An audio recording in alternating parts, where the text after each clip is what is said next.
Selamat datang ke Darah Muda. Edisi hari ini kita akan mengupas sedikit sebanyak tentang Belanjawan 2021 yang dijadualkan akan dibentangkan oleh Yang Berhormat Menteri Kewangan esok pada pagi Jumaat, dan hari ini malam ini kita masih lagi nak mengambil kesempatan untuk mengupas sedikit sebanyak tentang harapan daripada kalangan belia, apakah yang wajar ditambah dalam belanjawan dan bagaimana seharusnya ia dibahaskan.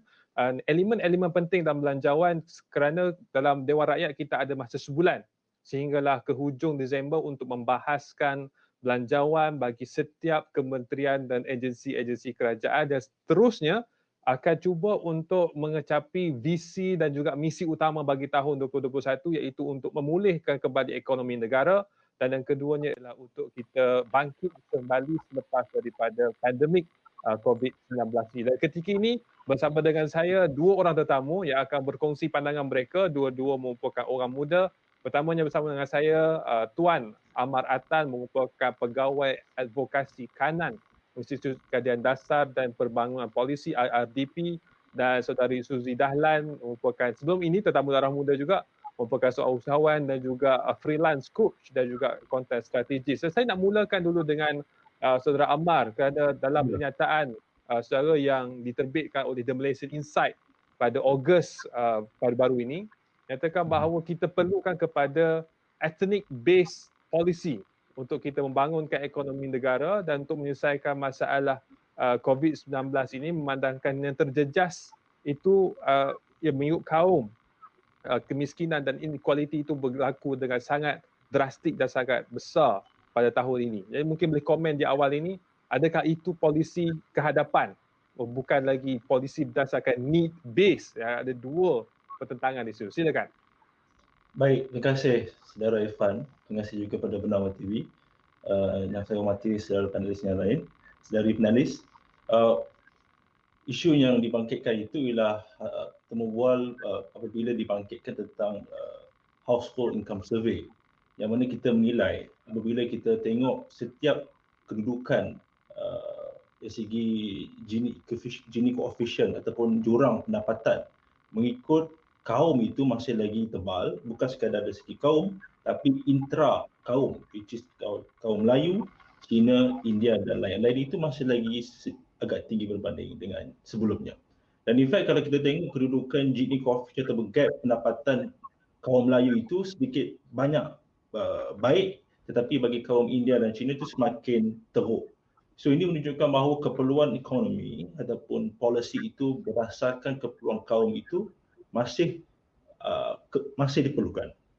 Boleh kalau saya masuk di sini berkenaan dengan bagaimana pula kalau kita mencadangkan belanjawan berdasarkan kepada kumpulan usia, untuk belia yang hampir 60% populasi Malaysia diutamakan berbanding dengan kumpulan usia yang lain. Selain daripada ethnic base, kita nak tengok dari sudut age group base. Adakah itu juga satu pendekatan relevan dan juga feasible untuk tahun depan ini? Mana-mana belanjawan kalau saban tahun dia ada banyak approach, sama ada sasarannya mengikut kumpulan kaum, kumpulan umur, kumpulan sektor pekerjaan dan juga strata ataupun lokaliti kaum luar bandar dan bandar ataupun semi bandar. So ada multi approach yang kerajaan akan ambil dan tidak terhad pada satu saja. I see. Kalau begitu, saya nak juga berikan ruang kepada Suzy untuk memberikan sedikit pandangan tentang, bila kita sebut tentang pendekatan ini sebelum kita masuk lebih mendalam, apakah polisi yang lebih baik dan apakah cadangan daripada kedua-dua panel kita, ialah berkenaan dengan elemen yang wajar ada dalam kita punya belanjawan. Adakah juga perlu selain daripada ethnic base, age group base, gender base, adakah itu juga perlu kita berikan perhatian dan perlu kita desak sebagai belia? Silakan. Okay, thank you Irfan.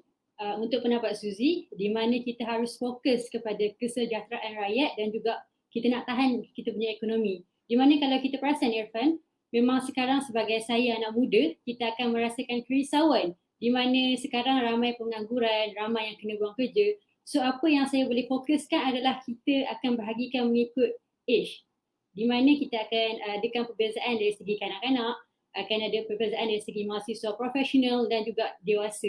So di situ bila kita sebagai kerajaan kita dah fokus dia akan lebih mudah untuk kita melaksanakan strategi. Contoh, kalau kita sebagai usahawan, sebagai seorang pelajar, apakah langkah yang patut kita ambil? Contoh, kita banyakkan mengajar mereka cara ke arah gig ekonomi. Sebab Irfan, kita perasan sekarang, kita dah tidak mengikut certificate base. Kita dah more kepada gig ekonomi. Itu yang menyebabkan menjadi kerisauan anak muda yang mereka tidak tahu tentang cara penggunaan ilmu ni yang sebenar. So, kerajaan harus lagi untuk menekankan dan menolong mereka.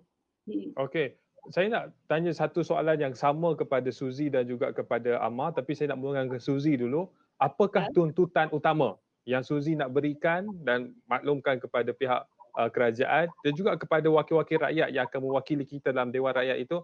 Apakah tuntutan dari kawan-kawan dan juga populasi kita belia ini yang Suzy nak ketengahkan kepada pembentangan belanjawan esok ini? Silakan. Okey, kalau untuk pendapat saya sendiri sebagai seorang orang panggil anak muda, kami akan mendengarkan tentang macam mana dari segi untuk menjaga kita punya emosi.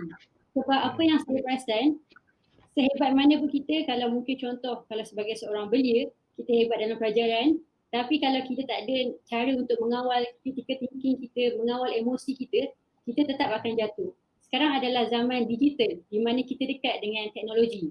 Contoh kalau kita dah terlampau ada satu orang panggil ilmu yang hebat, tapi kalau benda ni tak ada, so apa yang saya boleh sarankan kepada kerajaan adalah kerajaan harus menitik beratkan tentang awareness penjagaan emosi itu sendiri, emosi anak muda. Kalau boleh saya kembali juga pada Amar, apakah pula pendapatan IRDP? Apakah elemen-elemen ataupun sektor-sektor penting yang wajar kita berikan perhatian dalam pembentangan belanjawan esok yang perlu kita berikan perhatian, komentar dan juga tambah baik yang lebih kritikal? Amar, silakan. Baik Irfan, untuk menjawab soalan ni ada tiga faktor penting ataupun tiga segmen penting. Itu pertama ialah students, kedua ialah graduan dan ketiga ialah pekerja muda. Itu yang mereka yang telah bekerja. Untuk graduan, untuk students, mereka perlukan bila COVID ni berlaku banyak kelas secara online. Sebenarnya yang paling asas ialah capaian internet yang kuat dan juga luas. Kuat sudah baik, tapi yang luas di kawasan pedalaman Sabah dan Sarawak dan juga di semenanjung Malaysia. Yang kedua ialah kualiti pembelajaran, iaitu tentang digital content. Ialah kalau di dewan kuliah kita dah mungkin sedikit boring dengan apa yang telah dipaparkan oleh pensyarah. Apabila kelas online, apa yang dipaparkan di slide itu hanya didigitalizekan dalam bentuk Google Classroom ke atau sebagainya. So kena ada improvement dari segi digital content oleh para pensyarah. Jadi segmen yang kedua ialah segmen graduan. Pertama ialah untuk kerajaan create job opportunity. Kaedahnya macam mana? Ialah antara yang telah saya boleh cadangkan untuk kerajaan ialah untuk buat satu job growth incentive yang juga telah dikenalkan di Singapura, yang mana dengan adanya usaha untuk memastikan ataupun menggalakkan pasaran industri untuk mengambil pekerja baharu di kalangan graduan, yang mana kerajaan boleh mensubsidi sebahagian daripada kos upah yang sekiranya diambil pekerja-pekerja daripada kalangan graduan. Contohnya yang diamalkan di kerajaan Singapura ialah 50% upah ditanggung oleh kerajaan bagi mereka yang umur 40 tahun ke atas. Tapi bagi mereka yang 40 tahun ke bawah, 25% ditanggung oleh kerajaan. Co-paying atau kerajaan dan juga industri. Kedua ialah untuk kita pastikan graduan ini dapat pekerjaan ialah untuk kita membuat satu policy yang mana kita priority kepada local punya supply worker di Malaysia. Kita prioritikan orang tempatan dulu sebelum kita minta orang luar. Contohnya, tapi kita boleh exam atau kita boleh kecualikan untuk sektor pekerjaan yang memerlukan golongan profesional yang tidak ada di Malaysia. Yang ketiga dari segi sudut graduan ini ialah kita ada masalah. Bila berlaku COVID-19 ini, biasanya graduan ini dari segi kemahiran, dari segi pengalaman itu kurang. Apabila mereka masuk ke pasaran pekerjaan, mereka terpaksa bersaing dengan pekerja yang mahir dan berpengalaman. Dan setiap tahun negara kita menghasilkan lebih kurang 300,000 graduan. Kita bukan cakap sahaja graduan daripada universiti, Kita juga bercakap graduan daripada TVET, kelas Institut Kemahiran, dan juga mereka yang lepasan SPM pun dikira sebagai mereka anak muda yang lepas daripada pembelajaran.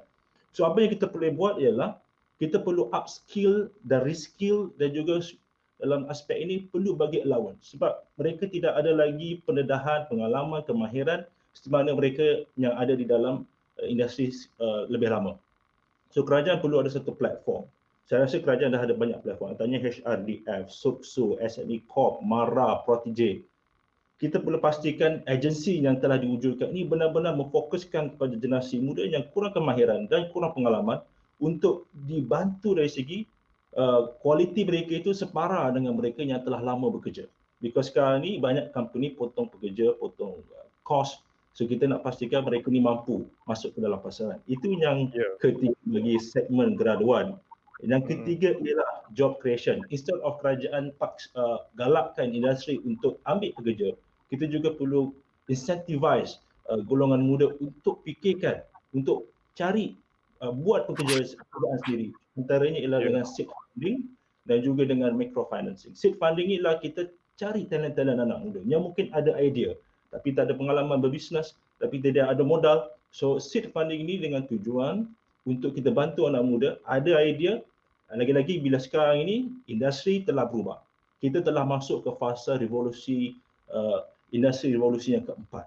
Kita lebih kepada teknologi, artificial intelligence, machine learning.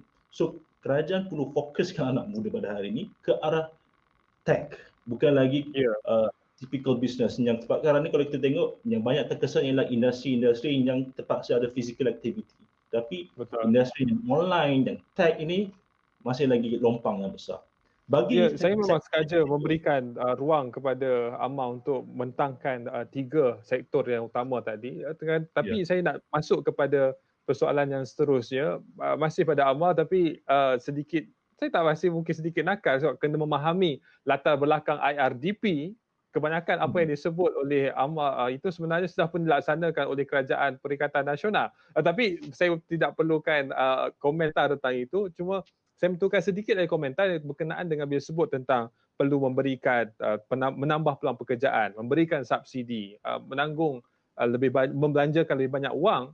Jadi adakah maksudnya untuk belanjawan 2021 ini memerlukan kerajaan menghabiskan ataupun memperuntukkan sejumlah wang cukai, pendapatan pencukai yang besar dalam khazanah negara untuk belanjawan ini? Adakah itu kaedah pembelanjaan yang efisien untuk kehadapan ini?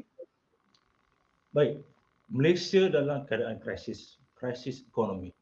Kita memerlukan suntikan kepada katalis untuk ekonomi negara kita kembali pada sedekala. Kerajaan telah menyaksikan kehilangan lebih kurang 50% daripada income yang kita ada. Dan baru-baru kalau kita tengok statement yang dikeluarkan oleh Perdana Menteri, 40 bilion kerajaan akan hilang buat ketika ini. Dan mungkin akan lebih arah hingga hujung tahun, disasarkan mungkin 50 bilion. 50 bilion ialah defisit yang kerajaan berlaku, yang kerajaan akan hadapi. So untuk kita pulihkan ekonomi, kita perlu ada catalyst.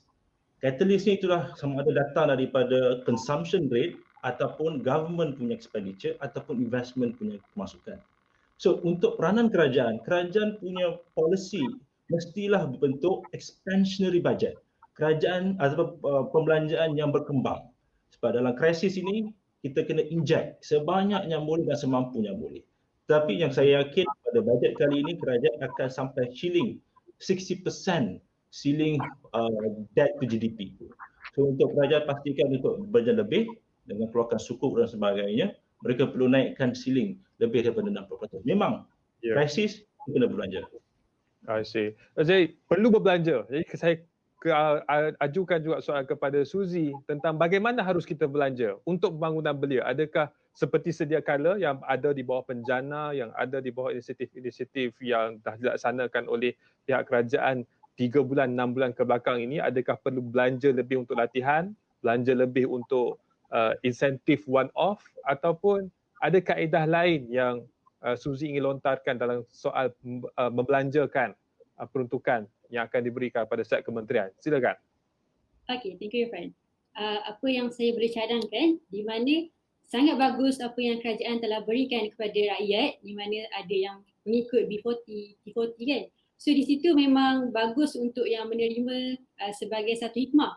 Tapi Irfan, walaupun kita memberi sebanyak mana sekalipun kepada orang yang mungkin tidak sedar, dia orang tak akan mengambil itu sebagai satu orang panggil rahmat. Mereka akan mungkin menggunakan hanya untuk berfoya-foya. So dalam masa yang sama kita memberi, Irfan, kita juga wajib untuk orang panggil suntik diorang punya cara berfikir. Di mana duit tu mereka gunakan untuk hasilkan lagi duit di masa depan. Sebab Irfan, apa yang saya perasan, bila kita terlampau suap, automatik anak muda kita, generasi masa depan kita akan menggunakan itu sebagai satu, perasan tak? Dulu pernah ada yang diorang bagi menggunakan RM30 kan kepada anak muda.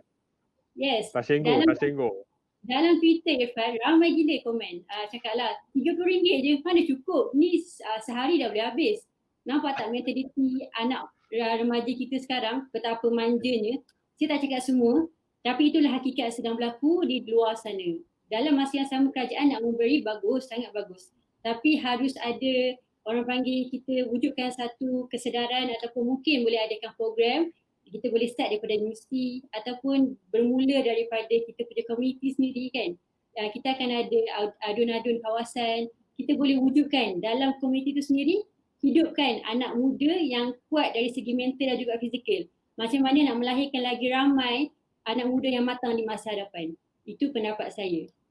Bagaimana pula dengan nasihat Suzy kepada belia yang akan menonton dan mendengar ucapan Belanjawan 2021 esok? Bagaimana seharusnya mereka ambil dan terima ucapan itu? Sebab Suzy sebut tadi bukan sekadar tunggu apa yang kami dapat, tapi sepatutnya kena fikir lebih panjang. Jadi sepatutnya bagaimana mereka mendengar ucapan esok? Mungkin Suzy boleh kongsikan tips, adakah kena dengar semua daripada awal sehingga hujung ataupun tunggu 4 belia kita dengar, yang 4 orang warga emas kita letak tepi. Okey Irfan, apa yang saya boleh cakap kan, saya sendiri pun akan ambil masa untuk mendengar sebab saya pun bekerja.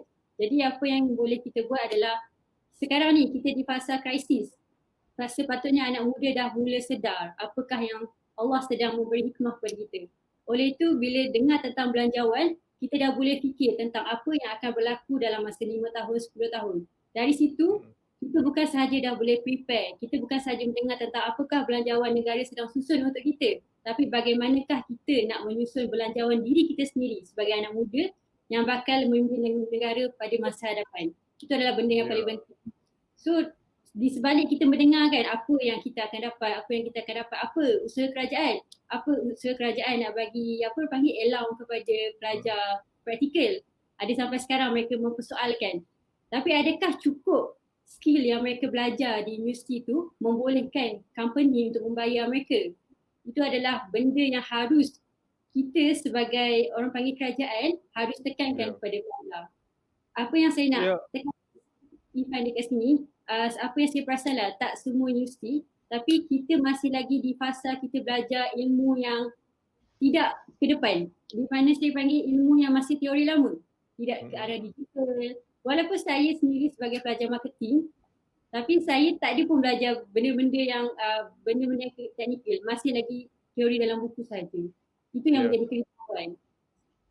Kali itu saya nak sambung juga kepada Saudara Amar. Untuk memastikan bahawa bila mendengar esok ini bukan sekadar mendengar manfaat untuk diri sendiri dan untuk memastikan juga partisipasi rakyat dalam proses pembentangan dan pembahasan belanjawan itu, apakah peranan yang rakyat boleh lakukan? Nasihat daripada Amar, daripada sebuah institut pendidikan, apa yang rakyat boleh lakukan untuk turut serta dalam proses tersebut? Baik, sebelum apabila kerajaan telah umumkan bajet untuk semua rakyat, so rakyat perlu identify apakah manfaat yang bakal diterima daripada bajet yang akan dibentangkan. Kedua, apakah aspek yang mungkin tidak mampu kerajaan berikan untuk semua segmen. So ada benda yang akan rakyat dapat manfaat, ada benda yang kita mungkin terpaksa tunggu lagi atas kedudukan pembelanjaan kerajaan.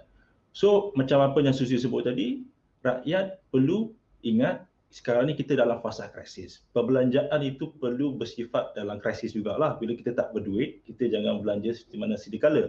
Kita perlu berbelanja dan berjimat dalam fasa sekarang ini.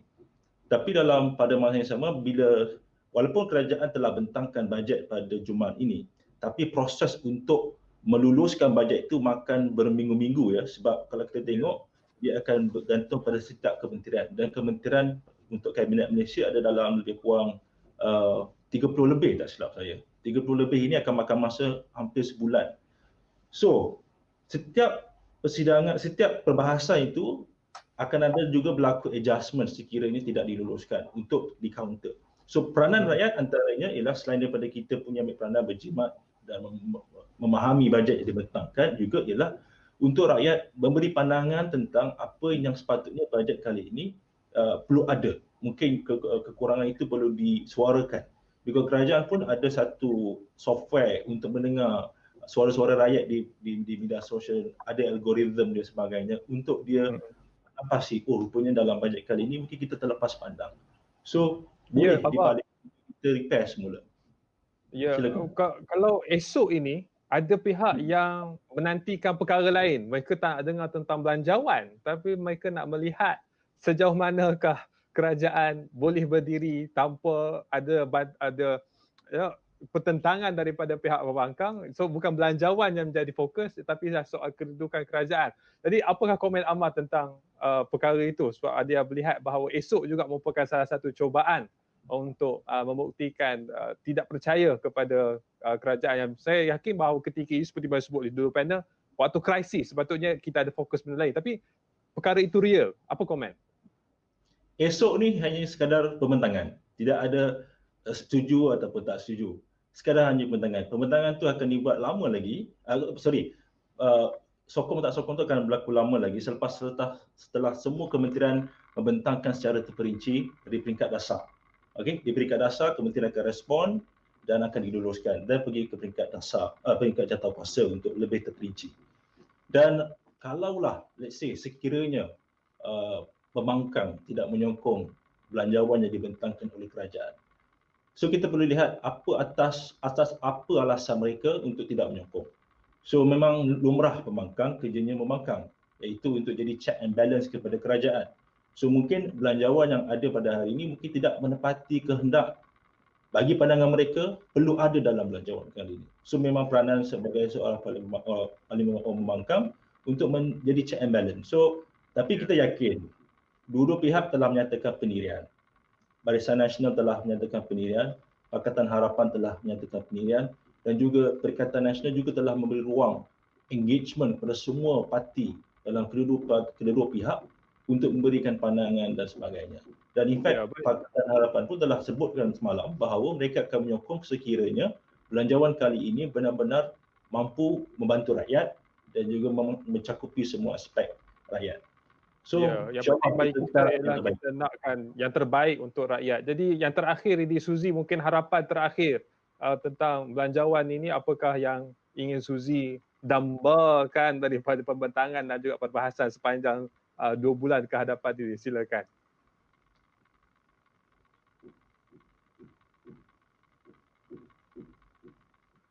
Berada di ambang mana kalau kita boleh perasan Robinson, iaitu mall yang terbesar di Kuala Lumpur pun dah tutup.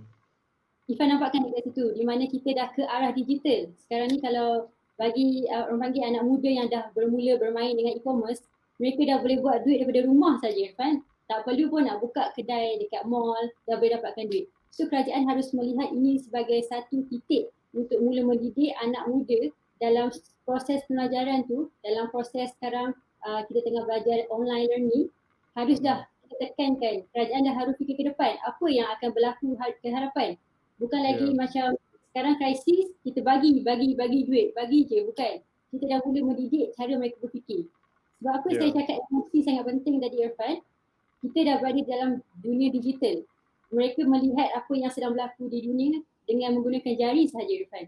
Jadi kalau kerajaan tidak menitik beratkan dari segi penjagaan emosi kita sebagai rakyat dan juga cara kita berfikir, kita akan menjadi rakyat yang sangat manja. Jadi saya sebagai Saya seorang yang jujur, saya jujur je apa cakap. So saya mengharapkan di mana sedaran tu harus kita sentiasa beri menggunakan Ya, telefon baik. yang ada. Terima kasih Suzy.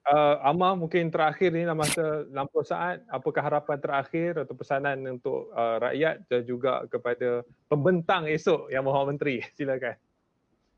Sikit. Negara pasaran ekonomi telah berubah. Kita telah bergerak ke arah digitalization. So kerajaan juga perlu mempunyai dasar bagaimana talent ataupun pekerja rakyat Malaysia yang telah hilang kerja, yang telah dipotong gaji, yang telah dipotong masa bekerja disebabkan oleh sektor terkesan daripada pandemik COVID-19 ini, perlu fikirkan bagaimana yang mereka yang menganggur ni boleh di upskilling, reskilling dan sebagainya supaya memenuhi demand industri dalam sektor teknologi yang ada pada hari ini.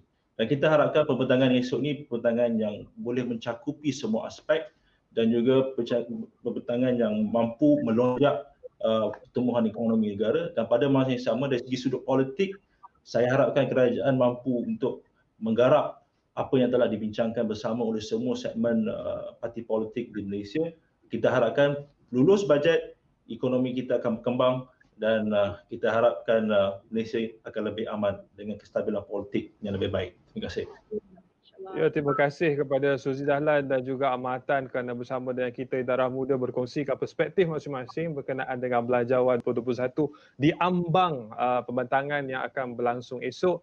Saya terima kasih kepada kedua-dua panel atas pandangan yang saya kira kritikal dan saya rasa sangat segar daripada Suzy dan juga sangat penting perkara yang dibentangkan di awal tadi tentang tiga sektor utama yang Amar bentangkan. Terima kasih sekali lagi dan seperti biasa kepada seluruh rakyat Malaysia, pastikan partisipasi anda dalam demokrasi tidak hanya semata-mata mendengar tweet dan posting di Facebook dan WhatsApp. Sepatutnya anda juga terlibat sama dalam proses pembincangan tentang Belanjawan 21 ini, berjumpa dengan ahli-ahli Dewan Rakyat masing-masing, berikan pandangan dan pastikan suara didengari. Dan yang seterusnya, pastikan anda disiplin dengan SOP. Kita akan putuskan rantai COVID-19 ini dan kita akan menang. InsyaAllah kalau tidak tahun ini, tahun depan, dan kita akan menang dengan sangat bergaya membantras pandemik ini. Sekian daripada saya, Irfan Faruqi. Jumpa lagi di Darah Muda.